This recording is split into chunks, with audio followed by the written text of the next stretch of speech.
Salut à tous et bienvenue. Vous êtes prêts à plonger dans un moment de détente et de sérénité? Je vous invite à vous installer confortablement, à relâcher toutes vos tensions et à laisser votre esprit voyager à travers une histoire douce et apaisante. Ensemble, prenons ce temps pour ralentir, rêver et se reconnecter avec notre imagination. Préparez-vous à une belle évasion. La route sinueuse serpentait à travers une forêt dense où les arbres centenaires semblaient former un tunnel naturel, assombrissant encore plus le crépuscule qui s'installait. Élise Varnier, une jeune journaliste parisienne, roulait prudemment, suivant les indications qu'elle avait griffonnées sur un carnet. Son enquête l'avait menée ici, à Saint-Maur, un village isolé, niché entre les collines, où une étrange demeure faisait l'objet de rumeurs troublantes. La maison Auch, fenêtres fermées. Depuis des générations, elle restait inhabitée, ses volets toujours clos, son jardin envahi par la végétation. Pourtant, certains affirmaient avoir aperçu des lueurs à travers les interstices des volets, entendu des murmures, ou même vu une silhouette derrière les rideaux jaunis. Le sujet était trop intrigant pour qu'Élise l'ignore. Journaliste, spécialisée dans les affaires paranormales et les légendes urbaines, elle avait décidé de venir voir de ses propres yeux ce mystère non résolu. Elle atteignit enfin le centre du village. L'endroit semblait figé dans le temps. Des maisons en pierre aux toits d'ardoise, une petite église dont le clocher dominait la place principale et une taverne dont l'enseigne grinçait sous le vent automnal. Élise gara sa voiture devant la taverne du Cerf Noir et poussa la porte en bois massif. Une dizaine de visages se tournèrent vers elle lorsqu'elle entra, arrêtant brièvement leur conversation. Un vieil homme au comptoir l'observa avec méfiance. Henri Dumas, le propriétaire, connaissait tous les habitants du village et cette étrangère éveillait immédiatement sa curiosité. « Bonsoir, vous cherchez quelque chose ?» demanda-t-il d'une voix grave. « Bonsoir, je suis journaliste. Je fais des recherches sur la vieille maison au bout du chemin des Saules. » Un silence tomba sur la pièce. Certains baissèrent les yeux, d'autres se figèrent. Seul un homme, assis dans un coin sombre, esquissa un sourire amusé.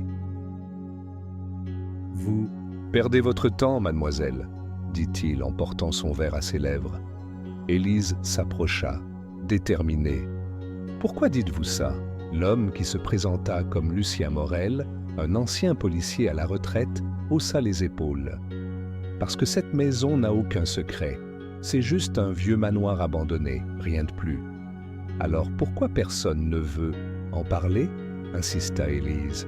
Lucien eut un petit rire. « Parce que certaines histoires sont mieux oubliées. Première nuit dans le manoir. » Malgré les avertissements, Élise décida de se rendre à la maison aux fenêtres fermées. Son appareil photo en bandoulière, elle suivit le chemin des Saules jusqu'à atteindre la propriété. Derrière, une grille rouillée, le manoir se dressait, imposant et lugubre. Les murs étaient recouverts de lierre, les fenêtres hermétiquement closes, comme si la maison refusait de laisser entrer le moindre regard extérieur. Elle poussa la grille, qui s'ouvrit dans un grincement sinistre. L'air était plus froid ici, comme si le temps s'était figé. Elle entra dans la demeure. À l'intérieur, tout était recouvert de poussière. Un lourd silence régnait, seulement troublé par le craquement du parquet sous ses pas. Dans le salon, un vieux fauteuil faisait face à une cheminée éteinte. Sur la table basse, un livre ouvert était posé, couvert d'une fine couche de poussière. Élise s'approcha et lut le titre « Les Chroniques de Saint-Maur ». Elle tourna les pages, découvrant des notes manuscrites en marge. Quelqu'un avait étudié l'histoire de la maison avant elle. Un bruit sourd résonna à l'étage. Élise sursauta. Quelqu'un d'autre était-il ici? Le cœur battant, elle s'empara de sa lampe torche et gravit lentement l'escalier, chaque marche grinçant sous son poids. À l'étage, un long couloir s'étendait devant elle, bordé de portes closes. Un courant d'air glacé effleura sa nuque. Elle sentit un frisson lui parcourir l'échine. Puis elle aperçut quelque chose qui la fit tressaillir. Une porte, entrebâillée, celle du fond du couloir. Elle était certaine qu'elle était fermée quelques instants plus tôt. La main tremblante, elle poussa doucement la porte. À l'intérieur, la pièce était plongée dans l'obscurité. Mais au centre, sur une coiffeuse poussiéreuse, un miroir ancien reflétait quelque chose qu'elle ne voyait pas dans la pièce. Son propre reflet semblait légèrement décalé, comme si quelqu'un d'autre était là, juste derrière elle. Elle se retourna brusquement. Rien. Mais lorsqu'elle reporta son regard sur le miroir, une silhouette s'y dessina. Une silhouette qui n'aurait jamais dû être là. Élise recula d'un pas, son souffle court. Le reflet dans le miroir semblait vaciller, comme une onde troublant une surface d'eau. Elle fixa son propre visage, cherchant une explication rationnelle. Un frisson glacé parcourut son dos. « Ce n'est pas possible !» murmura-t-elle. Un bruit sec derrière elle la fit sursauter. Elle se retourna d'un coup, brandissant sa lampe torche. La pièce était toujours vide. Pourtant, elle avait senti une présence, un mouvement furtif dans l'ombre. Le cœur battant, elle s'approcha du miroir et tendit lentement la main vers la surface poussiéreuse. Ses doigts effleurèrent le verre froid, et un souffle glacé balaya sa nuque. Elle se retourna une nouvelle fois. Cette fois, elle n'était plus seule. Devant elle, une ombre indistincte flottait dans la pièce, un murmure à peine perceptible emplissant l'air. Élise sentit ses jambes trembler, mais elle se força à ne pas détourner le regard. L'apparition ne bougea pas, semblant suspendue entre deux mondes. Puis, brusquement, une voix éthérée s'éleva. « Pourquoi es-tu venue ici ?» Élise ouvrit la bouche, mais aucun son n'en sortit. La silhouette paraissait floue, comme si elle vacillait entre existence et néant. Elle n'avait pas de traits distincts, mais quelque chose dans sa posture était empreint d'un désespoir profond. Soudain, la lumière de sa lampe torche clignota et s'éteignit brusquement. La pièce plongea dans l'obscurité totale. Un souffle glacé l'enveloppa et Élise sentit une pression invisible l'attirer vers le miroir. D'un geste paniqué, elle recula et heurta un meuble. La lampe torche roula au sol, s'éteignant complètement. Dans un accès de lucidité, elle fouilla dans son sac et sortit son téléphone pour allumer la lumière. La pièce était redevenue silencieuse. L'apparition avait disparu. Mais quelque chose avait changé. Un vieux journal jauni était apparu sur la coiffeuse, juste à côté du miroir. Élise savait qu'il n'était pas là quelques instants plus tôt. Lentement, elle s'approcha et lut la couverture poussiéreuse. Journal de Louise M., 1897. Elle ouvrit la première page où une écriture fine et soignée couvrait le papier fragilisé par le temps. Si quelqu'un lit ceci, sachez que cette maison renferme un secret que personne ne doit découvrir. J'ai vu ce qu'ils ont fait et ils m'ont enfermé ici pour m'empêcher de parler. Si vous êtes ici, méfiez-vous, ils vous observent. Le cœur d'Élise se serra. Qui était Louise M? Que voulait-elle dire par « il vous observe » ? Elle tourna une autre page, mais un bruit sourd provenant du rez-de-chaussée interrompit sa lecture. Quelqu'un était entré dans la maison. Élise éteignit son téléphone et retint son souffle. Elle s'accroupit lentement derrière la coiffeuse, essayant de calmer les battements affolés de son cœur. Des pas lourds résonnèrent dans le hall d'entrée. Quelqu'un avançait dans la maison, et ce n'était certainement pas le vent. Les bruits de pas s'approchèrent de l'escalier. L'intrus montait. Élise chercha désespérément une cachette. Elle repéra une armoire entr'ouverte et s'y précipita. L'odeur de renfermer l'assaillit, mais elle retint un haut-le-cœur. La porte de la chambre s'ouvrit lentement dans un grincement sinistre. Une silhouette imposante se tenait dans l'embrasure, scrutant la pièce dans l'obscurité. Un souffle rauque s'échappa de sa gorge. L'intrus resta immobile un moment, puis avança vers la coiffeuse. Élise pouvait voir ses bottes noires depuis l'entrebâillement de l'armoire. Il s'arrêta devant le journal. « Tu as trouvé ce que tu voulais, Louise » murmura-t-il d'une voix grave. Élise sentit son sang se glacer. L'homme tourna lentement la tête vers l'armoire, comme s'il savait qu'elle était là. Elle retint son souffle, priant pour qu'il ne l'entende pas. Puis, sans prévenir, la lumière de son téléphone se ralluma toute seule, projetant un faisceau lumineux sous la porte de l'armoire. L'homme se retourna brusquement. Le souffle d'Élise était court, son cœur battant à un rythme effréné. L'homme de l'ombre se tenait à seulement quelques mètres d'elle, immobile devant la coiffeuse où le journal de Louise M était posé. Il semblait hésiter, sa main effleurant les pages jaunies par le temps. « Tu as trouvé ce que tu voulais, Louise » murmura-t-il, de sa voix grave et rauque. Élise frissonna. Cet inconnu parlait comme s'il s'adressait directement à la défunte occupante de la maison.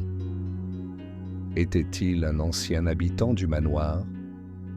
Un esprit errant cherchant un écho du passé? Ou quelque chose de bien plus tangible et menaçant? La lueur du téléphone d'Élise projetait une faible lumière sous la porte de l'armoire. Son souffle suspendu, elle tenta lentement d'éteindre l'écran sans faire de bruit. Mais avant qu'elle ne puisse réagir, l'homme tourna la tête brusquement vers sa cachette. Clac! Un bruit sourd. Son cœur s'arrêta. Il avait fait un pas dans sa direction, puis un autre. Les battements de son cœur résonnaient dans sa tête alors que la silhouette sombre se rapprochait dangereusement. Il tendit une main vers la poignée de l'armoire. Puis, un bruit soudain retentit à l'extérieur. Un coup sec, comme si quelqu'un frappait la porte d'entrée du manoir.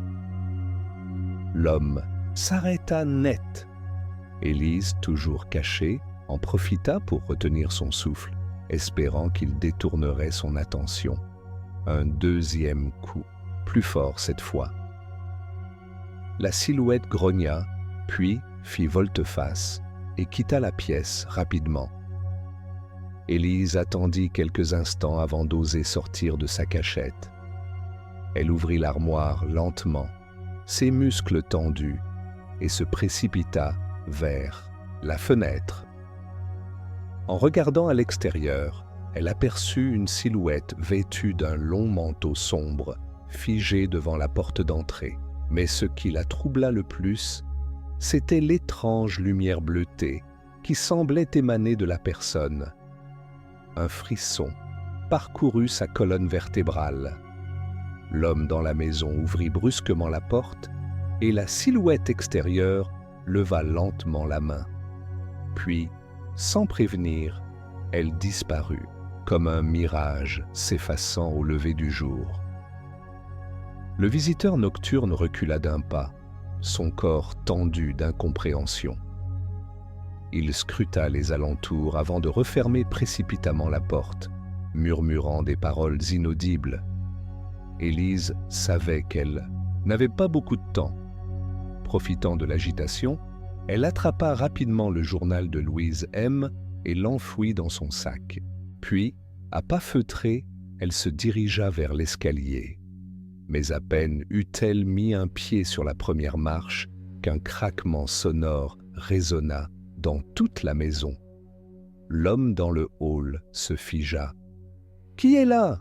gronda-t-il, sa voix se répercutant dans l'immensité du manoir. Élise ne réfléchit plus. Elle bondit dans l'escalier et descendit en courant, son souffle court. Derrière elle, des bruits de pas précipités indiquaient que l'inconnu l'avait entendue. Elle atteignit la porte d'entrée et tourna la poignée. Verrouillée. Une main surgit de l'ombre et attrapa son bras. Elle hurla. « Lâchez-moi » cria-t-elle en se débattant. L'homme resserra son emprise, mais Élise, dans un élan de panique, attrapa une lampe à huile sur une table et la fracassa contre lui. L'impact fit tomber l'homme à la renverse, groggy. Elle n'attendit pas une seconde de plus. Se précipitant vers une fenêtre du salon, elle donna plusieurs coups de coude pour briser le verre. Une pluie d'éclats tomba au sol. Elle escalada le rebord et sauta dans la nuit glaciale. Le vent froid s'engouffra dans ses cheveux alors qu'elle courait à toute vitesse à travers le jardin, envahi par la végétation. Derrière elle, un hurlement de rage retentit. Elle atteignit la grille rouillée et la franchit en grimpant à la hâte, ignorant les éraflures sur ses bras. Derrière elle, la maison semblait s'assombrir encore plus, comme si elle avalait la lumière de la lune. Enfin, elle atteignit sa voiture. Tremblante, elle inséra la clé et démarra en trombe. Le regard rivé sur le rétroviseur, elle vit la silhouette de l'homme rester figé sur le seuil du manoir, la fixant intensément. Mais ce n'était pas tout. Une deuxième silhouette était apparue à la fenêtre du deuxième étage, une silhouette immobile, aux traits indiscernables. Et elle savait. Ce n'était pas un être vivant. Le moteur de la voiture d'Élise vrombissait, tandis qu'elle roulait à toute vitesse sur la route sinueuse menant au centre du village. Ses mains tremblaient encore sur le volant. Son cœur battait violemment contre sa poitrine. Elle ne pouvait effacer de son esprit cette image, la silhouette fantomatique à la fenêtre du manoir. Était-ce une hallucination? Un piège de l'ombre? Elle ne s'arrêta qu'en apercevant les lumières tamisées de la taverne du Cerf Noir. Se garant précipitamment, elle coupa le contact et respira profondément. Elle avait besoin de réponse. En poussant la porte de la taverne, elle retrouva l'ambiance chaleureuse et feutrée du lieu. Les habitués la fixèrent un instant avant de reprendre leur conversation. Au fond de la salle, elle aperçut Lucien Morel, l'ancien policier à la retraite, occupé à siroter un verre.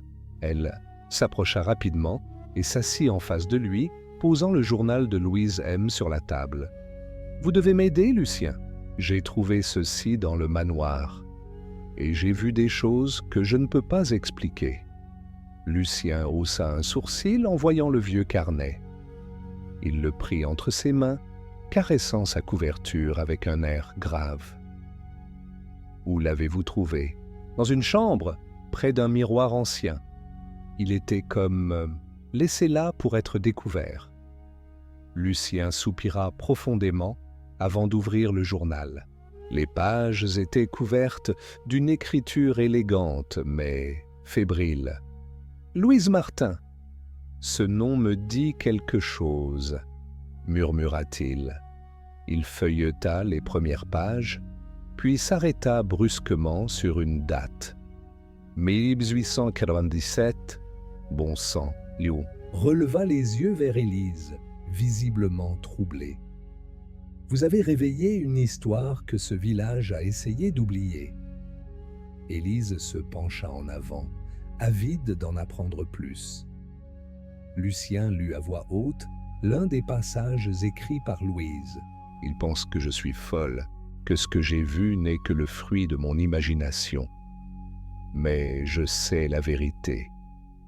Cette maison cache un terrible secret, et ceux qui y vivent ne sont pas ce qu'ils prétendent être. J'entends leurs murmures à travers les murs, je ressens leur présence même lorsqu'ils ne sont pas là. Et maintenant, ils savent que je sais. Lucien ferma le carnet un instant, pensif. Louise Martin était une jeune femme qui travaillait comme domestique au manoir. Un jour, elle a disparu. Officiellement, elle aurait fui le village. Mais certains pensent qu'elle a été enterrée là-bas, dans le jardin. Un frisson parcourut le dos d'Élise. Et ces êtres qu'elle décrit, qui étaient-ils? Lucien secoua la tête. C'est là que ça devient encore plus étrange. Il y avait des rumeurs à l'époque. Le propriétaire du manoir, un certain Antoine Devereux, n'était jamais vu en plein jour. Certains disaient qu'il pratiquait des rituels interdits, d'autres affirmaient qu'il n'était même pas humain. Élise sentit son sang se glacer. Et vous, Lucien? Pensez-vous? L'ancien policier haussa les épaules avant de fixer l'entrée de la taverne comme s'il s'attendait à voir surgir quelqu'un. Je pense que vous êtes allé trop loin, Élise, et que si vous continuez, vous risquez de ne pas ressortir. Vivante de cette enquête, un silence lourd s'abattit entre eux, mais Élise était résolue. Elle savait qu'elle devait retourner au manoir pour comprendre la vérité. Alors je n'ai pas le choix. Je dois y retourner. Lucien la regarda, un mélange d'admiration et d'inquiétude dans les yeux. Dans ce cas, je viens avec. Vous, la nuit allait être longue et le manoir n'avait pas encore livré tous ses secrets. La nuit était plus sombre que jamais lorsqu'Élise et Lucien quittèrent la taverne du Cerf Noir. Un silence pesant s'était installé dans le village, comme si le vent lui-même retenait son souffle. Le journal de Louise Martin, fermement serré entre ses mains, Élise savait qu'elle était sur le point de franchir une limite qu'elle ne pourrait plus ignorer. Lucien vérifia son arme de service, un vieux revolver qu'il gardait précieusement depuis sa retraite. Il jeta un regard à Élise. « Dernière chance de reculer, mademoiselle. » Elle inspira profondément avant de secouer la tête. « Je dois savoir. » Lucien hocha la tête et ensemble, ils prirent la direction du manoir aux fenêtres fermées. Chaque pas sur le chemin des saules résonnait étrangement dans l'obscurité. Le sentier semblait s'être refermé sur lui-même depuis la dernière visite d'Élise, les arbres se dressant comme des sentinelles silencieuses. Le manoir apparut enfin, sa silhouette massive se découpant contre la pâle lueur de la lune. Ils s'arrêtèrent devant la grille rouillée. « Une fois à l'intérieur, on ne sait pas ce qui nous attend, » murmura Lucien. Élise posa une main sur le fer glacé de la grille, puis la poussa lentement. Un grincement strident brisa le silence de la nuit. Le vent souffla plus fort. Ils avancèrent prudemment, chaque pas crissant sur le gravier humide. Lorsqu'ils atteignirent le porche, Élise sentit une étrange pression sur sa poitrine, comme si l'air était devenu plus lourd. Lucien força la porte d'entrée qui s'ouvrit sans la moindre résistance. À l'intérieur, le silence était oppressant. Le hall était identique à son souvenir, poussiéreux, hanté par des ombres mouvantes, créées par la faible lumière de leurs lampes torches. Mais quelque chose était différent. Un parfum, une odeur de cire et de bois brûlé flottait dans l'air. « Quelqu'un est venu ici récemment », murmura Lucien. Élise acquiesça. Elle ouvrit lentement le journal de Louise et feuilleta les pages jusqu'à tomber sur un passage énigmatique. « S'ils découvrent que je sais, ils viendront me chercher. Mais j'ai trouvé leur secret.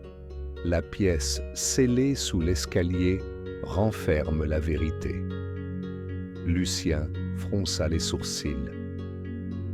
Une pièce sous l'escalier? Ils éclairèrent les marches en bois craquelées. À première vue, il n'y avait rien d'anormal. Mais Élise s'agenouilla et passa sa main contre le mur. Elle sentit une irrégularité, un panneau dissimulé. Lucien sortit son couteau et l'inséra dans la fente. Il força doucement et, après un instant, une porte secrète s'ouvrit avec un craquement lugubre. Un escalier en colimaçon descendait dans l'obscurité. « On y va » chuchota Élise. Lucien serra son revolver et hocha la tête. « Soyons prudents. » L'odeur de renfermé était encore plus forte en bas. Les murs de pierre suintaient d'humidité et le sol était jonché de vieux objets abandonnés. Des étagères poussiéreuses bordèrent les murs contenant des bocaux au contenu indistinct. Mais ce qui attira immédiatement leur attention, c'était le vieux cercueil en bois au centre de la pièce. Élise sentit une vague de froid l'envahir. Le cercueil était recouvert d'inscriptions en latin, gravées dans le bois, certaines effacées par le temps. « Ce n'est pas une simple crypte », murmura-t-elle. Lucien s'approcha et passa la main sur le couvercle. Il inspira profondément, puis fit levier avec son couteau. Le couvercle grinça en s'ouvrant lentement. À l'intérieur, rien. Le cercueil était vide. « Impossible !» s'étonna Lucien. « Pourquoi cacher un cercueil vide ?» Mais avant qu'il ne puisse réfléchir davantage, un murmure glacé résonna dans la cave. « Vous n'auriez pas dû venir. » Le souffle d'Élise se coupa net. Le cercueil bougea légèrement, puis quelque chose frappa violemment de l'intérieur. Lucien braqua son revolver, mais avant qu'il ne puisse faire un geste, la porte de la cave claqua brusquement derrière eux. Ils étaient enfermés, et dans l'obscurité, une silhouette se dressa lentement au pied des marches. La silhouette qui se dressait devant eux dans l'ombre de la cave semblait appartenir à une époque révolue. Élise sentit son souffle se couper, tandis que Lucien resserrait la prise sur son revolver. La présence ne bougeait pas, mais une énergie froide émanait d'elle, s'infiltrant dans leurs os. « Qui êtes-vous » lança Lucien, sa voix éraillée par la tension. Pas de réponse. Seul le silence oppressant de la cave, ponctué par les gouttes d'eau qui suintaient des murs de pierre. Puis, lentement, la silhouette avança. Élise recula d'un pas, son regard fixé sur le visage indistinct de l'apparition. Mais lorsqu'elle braqua sa lampe torche dessus, la silhouette disparut aussitôt dans un souffle glacial. Un chuchotement emplit alors la pièce. « Vous ne devez pas réveiller ce qui dort. » Ici, Lucien se tourna vers Élise, son regard plus grave que jamais. « Il faut sortir d'ici ?» Lucien tenta d'ouvrir la porte de la cave, mais elle était fermée à double tour. Quelque chose, ou quelqu'un, voulait les garder ici. Élise passa ses doigts sur les parois de pierre, cherchant une issue. Son regard tomba à nouveau sur le cercueil vide. Un frisson la parcourut. « Regarde !» chuchota-t-elle. À l'intérieur du cercueil, un symbole ancien était gravé dans le bois. Une série de lettres latines entremêlées formait une inscription, presque effacée. « Sanguinem offert, veritas libera ». Le sang offert, la vérité libère, traduisit Lucien à voix basse. Avant qu'il ne puisse comprendre la signification de ces mots, un vent violent balaya la pièce. Les bougies éparses s'éteignirent, les plongeant dans une obscurité quasi totale. Puis, un bruit sourd résonna derrière eux. « Il y a quelque chose ici », murmura Élise. Lucien pointa son revolver vers l'origine du bruit. Une armoire en bois massif se trouvait au fond de la cave. Elle semblait avoir été déplacée récemment. « Aide-moi à la... » pousser, ordonna-t-il. Avec effort, ils déplacèrent le meuble, révélant une trappe dissimulée dans le sol. « C'est notre seule chance, » dit Élise. Lucien l'ouvrit lentement et une échelle descendait vers un passage encore plus obscur. « Prête ?» demanda-t-il. Élise hocha la tête et s'engagea la première. Ils avancèrent prudemment à travers un couloir étroit où l'humidité alourdissait l'air. Les murs étaient couverts d'anciens symboles gravés dans la pierre. Ce passage n'a pas été utilisé depuis des siècles, souffla Élise. Le tunnel semblait s'étendre sous le manoir, un véritable labyrinthe creusé à même la roche.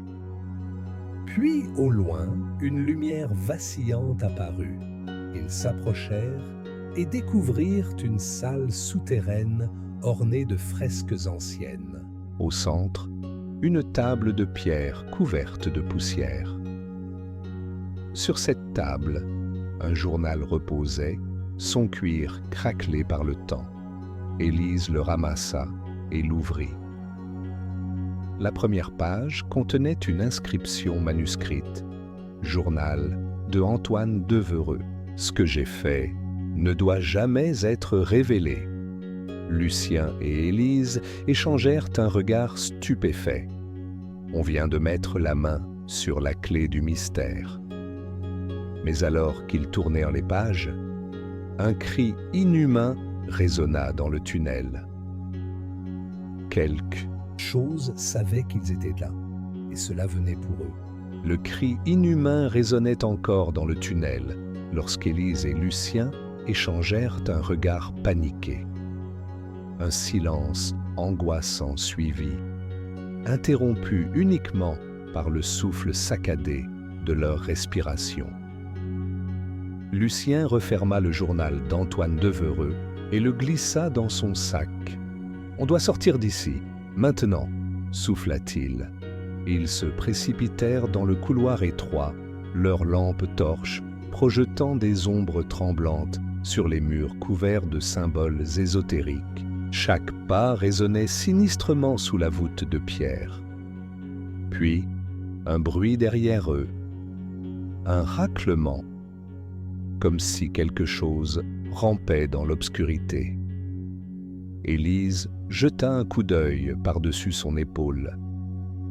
Derrière eux, une silhouette indistincte glissait lentement vers eux, ses mouvements désarticulés, sa forme mal définie entre chair et spectre.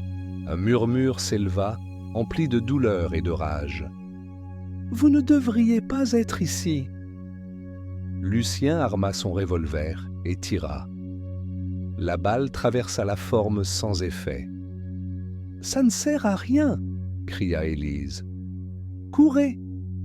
Ils filèrent dans le tunnel, prenant au hasard des bifurcations, espérant semer l'horreur qui les poursuivait. L'air devenait de plus en plus épais, imprégné d'une odeur de moisissure et de sang séché. Après une course effrénée, ils débouchèrent dans une vaste salle circulaire. Au centre, une table de pierre massive couverte de taches brunâtres. Sur les murs, des fresques décrivant d'anciens rituels païens. Élise approcha et examina l'un des dessins. Des silhouettes encapuchonnées, entourant un corps attaché, des inscriptions gravées dans la chair. Sous la fresque, une phrase latine « Sanguinem sacrificare, ut portas aperias », Lucien lut à voix basse. « Sacrifier le sang pour ouvrir les portes ». Élise porta la main à son collier instinctivement, réalisant qu'ils étaient peut-être piégés. Puis derrière eux, le tunnel s'effondra dans un fracas de poussière et de pierres. Ils étaient piégés. Lucien braqua sa lampe sur une alcôve au fond de la salle. Un piédestal s'y trouvait, surmonté d'un coffret en bois scellé par un vieux cadenas rouillé. Élise s'en approcha et, avec une hésitation, posa ses doigts sur le bois poussiéreux. Une étrange chaleur s'en dégageait. « Et si ce coffre contenait la clé du mystère ?» murmura-t-elle. Lucien fit sauter le cadenas avec la crosse de son arme. Le couvercle grinça en s'ouvrant. À l'intérieur, un objet étrange, un masque en argent, orné de gravures complexes et incrusté de gemmes sombres. Dès qu'Élise toucha le masque, une vague d'énergie la parcourut, la vision troublée par un tourbillon d'images. Un homme en cape noire, debout devant la table, de pierre. Des chants gutturaux résonnant dans la salle, un corps hurlant alors que des lames incisaient sa peau. Et un regard qui transperçait le temps et l'espace. Elle tomba à genoux, haletante. « Ce n'est pas une simple légende, c'est arrivé, c'est réel !» Lucien l'aida à se relever et la fixa, l'air grave. « Alors il faut s'en aller, avant que ça recommence. » Un grondement sourd résonna dans la salle. La température chuta brutalement et une force invisible sembla s'élever autour d'eux. Le mur en face d'eux se fissura lentement, révélant une porte massive gravée de symboles identiques à ceux du journal de Devreux. Sans réfléchir, Élise s'approcha et plaça le masque en argent contre la pierre. Un claquement sec résonna, et la porte s'ouvrit lentement sur un escalier en colimaçon, montant vers l'inconnu. Lucien lui jeta un regard inquiet. « On ne sait pas où ça mène !» Élise serra les dents. « Mais on sait ce qui nous attend si on reste ici. » Ils gravirent l'escalier, la lumière de leurs torches projetant d'immenses ombres sur les murs. Derrière eux, la salle s'effondra dans un vacarme assourdissant. Les marches de pierre s'étendaient devant Élise et Lucien, montant en spirale vers un mystère inconnu. Chaque pas résonnait contre les parois du passage exigu, l'air devenant de plus en plus lourd à mesure qu'ils progressaient. Le masque en argent, toujours fermement serré entre les mains d'Élise, semblait vibrer légèrement, comme s'il réagissait à leur proximité avec quelque chose ou quelqu'un. « Tu ressens ça ?» chuchota Élise. Lucien acquiesça. Il percevait aussi cette étrange pression dans l'air, une tension invisible qui rendait leur progression plus difficile. Soudain, un grondement sourd fit trembler la pierre sous leurs pieds. Ils s'arrêtèrent net. « Dépêchons-nous » souffla Lucien. Ils accéléraient l'allure, ignorant la fatigue qui pesait sur leurs muscles. L'escalier semblait interminable, mais enfin, une lueur pâle apparut à l'horizon. Une porte en bois massif marquait la fin du passage. Lucien appuya sur la poignée. La porte s'ouvrit en grinçant, révélant une bibliothèque immense, figée dans le temps. Des étagères de bois noir montaient jusqu'au plafond voûté, remplis de livres aux couvertures usées. L'odeur de parchemin ancien emplissait l'air. Mais ce n'était pas une bibliothèque ordinaire. Un chandelier suspendu éclairait faiblement la pièce, projetant des ombres étranges sur les murs. Sur une table centrale, des manuscrits ouverts semblaient récemment consultés. Élise s'approcha et lut quelques lignes sur l'un des livres. Il était écrit dans un mélange de latin et d'anciens dialectes oubliés. Ces écrits parlent d'un rituel de transformation, quelque chose de terrible. Lucien ouvrit un autre livre et pâlit. « Regarde ça. Le nom d'Antoine.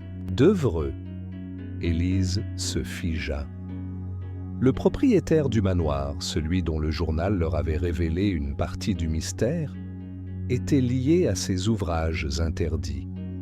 Mais avant qu'il n'ait le temps de réfléchir davantage, un courant d'air froid balaya la pièce. « Vous n'auriez pas dû venir ici ?» Une voix, murmurée et multiple à la fois, résonna entre les étagères. Les lumières du chandelier vacillèrent. Lucien et Élise se retournèrent brusquement. Une silhouette drapée dans une cape sombre se tenait près d'une étagère, ses traits indistincts sous la pénombre. « Qui êtes-vous » demanda Lucien, braquant son arme. La figure s'avança lentement, ses pas silencieux sur le tapis épais. « Le dernier gardien de cette bibliothèque, et vous n'avez pas votre place ici. » Élise sentit une force invisible s'emparer de ses membres. Le masque en argent qu'elle tenait se mit à vibrer violemment. « Ce que vous cherchez, ce que vous détenez, a un prix, » continua la voix. Lucien tenta de lever son arme, mais un courant d'énergie le projeta contre une étagère. Élise se débattit contre l'emprise invisible qui la retenait. Le masque semblait brûler ses mains. « Que devons-nous faire ?» cria-t-elle. La silhouette s'immobilisa, puis, d'un geste lent, elle pointa une étagère au fond de la pièce. « La vérité se trouve là. Mais êtes-vous prêt à l'accepter ?» Élise rassembla son courage et courut vers l'endroit désigné. Un livre à la reliure noire et orné d'inscriptions dorées y reposait. Elle l'ouvrit. Les pages étaient remplies d'illustrations cauchemardesques. Des figures humaines en transformation, des êtres de l'ombre prenant forme, des visages déformés par des rituels impies. Puis, elle lut un passage qui la fit frémir. Celui qui détient le masque détient le pouvoir de passage entre les mondes. Mais si le masque est activé, il réclamera une âme en échange. Lucien, se relevant avec difficulté, s'approcha et lut les mots à voix haute.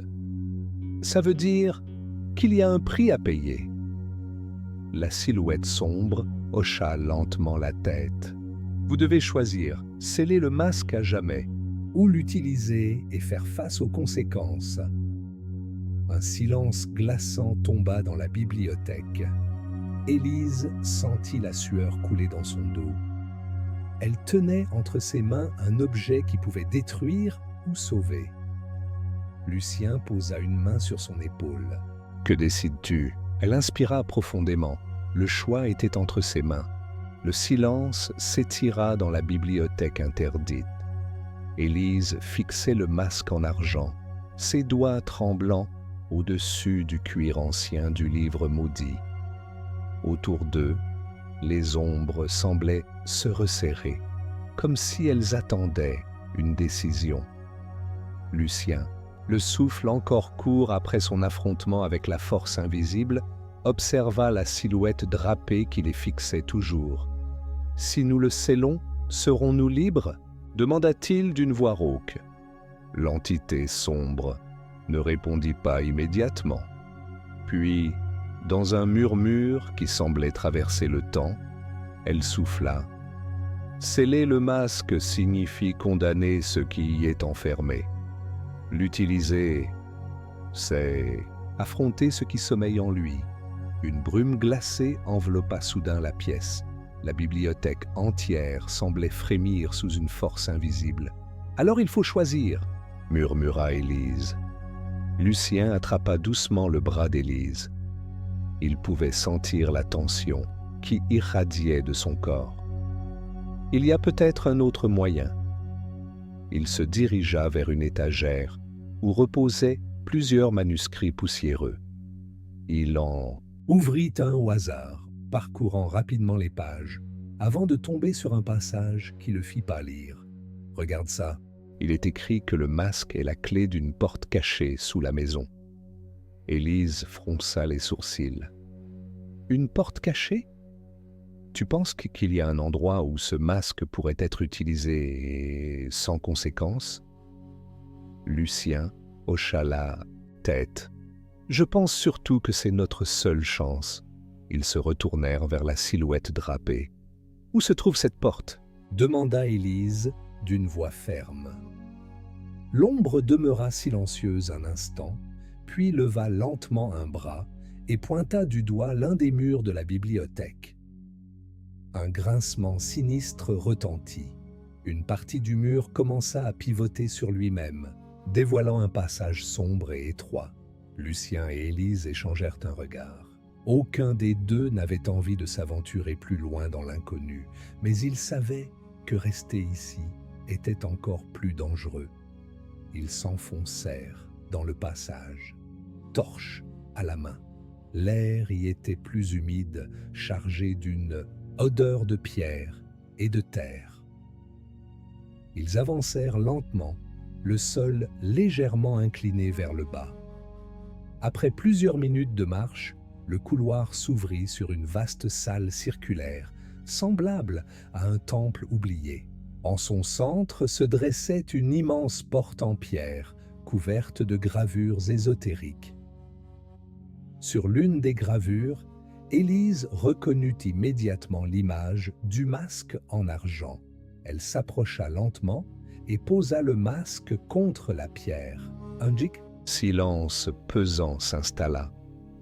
Puis, le sol se mit à trembler. Ce qui sommeille dans l'ombre, une lumière aveuglante jaillit de la porte. Un hurlement spectral s'éleva des profondeurs du temple. Les symboles gravés sur la pierre s'illuminèrent d'un rouge brûlant et une ombre massive commença à émerger de l'autre côté du passage. Lucien recula, son revolver prêt. « Qu'as-tu réveillé ?» cria-t-il. Élise était paralysée, incapable de détourner les yeux de l'horreur qui prenait forme devant eux. Une silhouette haute et déformée, un corps spectral vêtu de lambeaux de robes anciennes, avança lentement.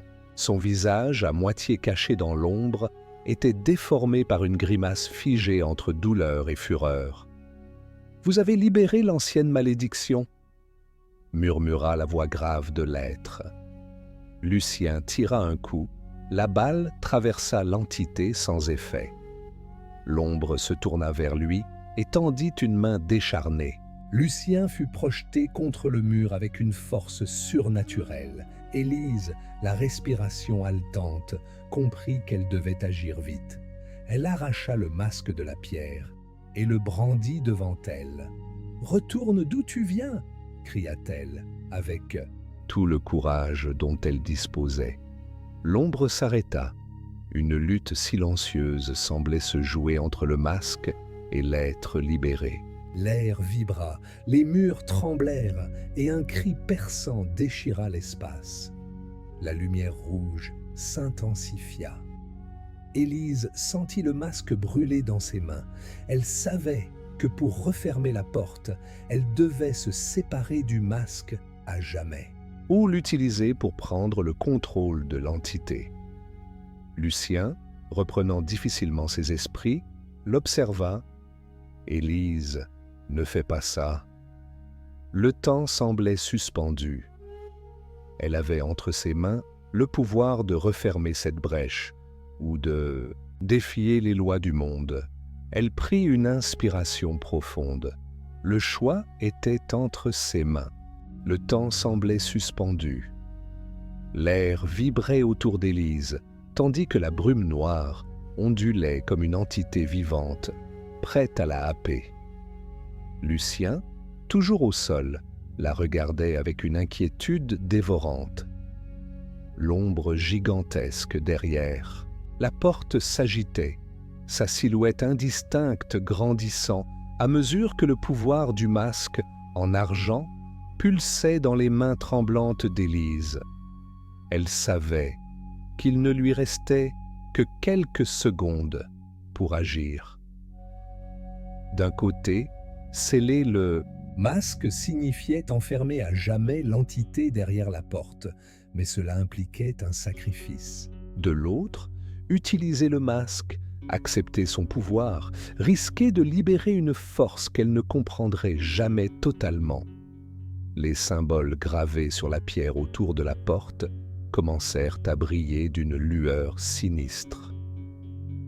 Un grondement sourd retentit et la pression dans l'air devint insupportable. Lucien hurla « Élise, fais-le disparaître !» Mais une autre voix s'éleva dans l'air, grave et résonnante, émanant de l'entité derrière la porte. « Le pouvoir te revient, Élise. Embrasse-le et tu comprendras la vérité. » Élise serra les dents, son cœur battant à tout rompre.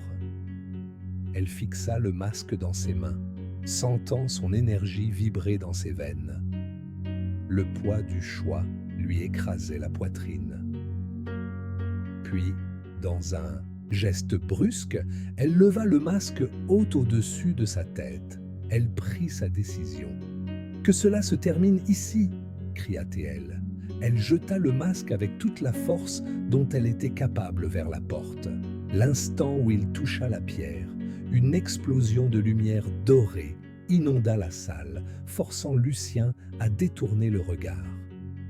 Un hurlement strident résonna dans l'espace, un cri de colère et de désespoir. La brume noire fut aspirée brutalement dans la porte, comme si une force invisible la tirait de toutes ses forces. L'ombre gigantesque s'effondra dans un ultime râle infernal, ses contours s'effaçant, son existence s'éteignant dans l'oubli. Puis, tout redevint silencieux. Lucien ouvrit les yeux. Élise était toujours là, debout devant la porte désormais fermée. Le masque, brisé en plusieurs morceaux, gisait au sol. Lucien se releva péniblement, la tête bourdonnante. « C'est fini ?» demanda-t-il, encore sous le choc. Élise hocha lentement la tête, les yeux rivés sur les restes du masque. « Oui, c'est fini. » Mais à peine ces mots prononcés, un bruit sourd retentit dans la salle. Les murs de pierre commencèrent à se fissurer, les gravures perdant leur éclat, comme si toute l'énergie qui maintenait cet endroit venait d'être détruite. Lucien agrippa le bras d'Élise. « Il faut sortir d'ici !» Ils coururent vers le passage par lequel ils étaient arrivés. Derrière eux, le sol s'effondrait par endroits, laissant apparaître un vide béant. La bibliothèque par laquelle ils étaient passés quelques instants plus tôt n'était plus qu'un amoncellement de débris. L'escalier en colimaçon se brisa sous leur poids, mais Lucien attrapa Élise de justesse et la tira vers une ouverture plus stable. Le souffle court, ils atteignirent enfin un passage menant à l'extérieur. Un dernier coup d'œil en arrière leur montra la salle se refermant sur elles-mêmes, aspirées dans un gouffre d'obscurité éternelle. Puis, plus rien. Ils émergèrent dans la cour du manoir, où la lumière de l'aube commençait à poindre à l'horizon. L'air froid leur fouetta le visage, et pour la première fois depuis leur arrivée, tout était silencieux. Élise s'effondra sur l'herbe humide, épuisée, ses mains encore tremblantes. Lucien s'assit à côté d'elle, regardant le manoir. Les fenêtres étaient toujours fermées, mais quelque chose avait changé. Le poids du passé semblait enfin levé. Il tourna la tête vers Élise. « Tu crois que c'est vraiment fini ?» Elle inspira profondément avant de répondre. « Je ne sais pas, mais je sais que nous avons empêché quelque chose de pire. » Un silence s'installa entre eux, brisé uniquement par le vent dans les arbres. Quelques semaines plus tard, Élise retourna seule à Saint-Maur. Lucien, après ces événements, avait décidé de quitter définitivement le village, préférant ne jamais revenir. Mais Élise, elle, avait besoin de voir le manoir une dernière fois. Elle se rendit sur le chemin des Saules, là où se dressait jadis la maison aux fenêtres fermées. Elle découvrit quelque chose qui lui coupa le souffle. Les volets étaient ouverts. Le manoir, qui avait toujours été une prison d'ombre et de secrets, semblait maintenant respirer. À nouveau, une paix étrange régnait sur les lieux. Un léger sourire se dessina sur ses lèvres. Peut-être que certaines âmes ont enfin trouvé leur repos.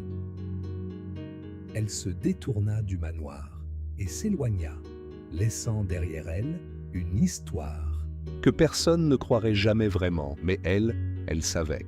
Merci d'avoir pris le temps de regarder cette vidéo. Si vous avez aimé ce moment de détente, n'oubliez pas de laisser un petit like, de vous abonner à la chaîne pour ne rien manquer et d'activer la cloche pour être alerté des prochaines histoires. Votre soutien fait toute la différence et m'aide à continuer à partager ces instants avec vous. À très bientôt pour une nouvelle aventure.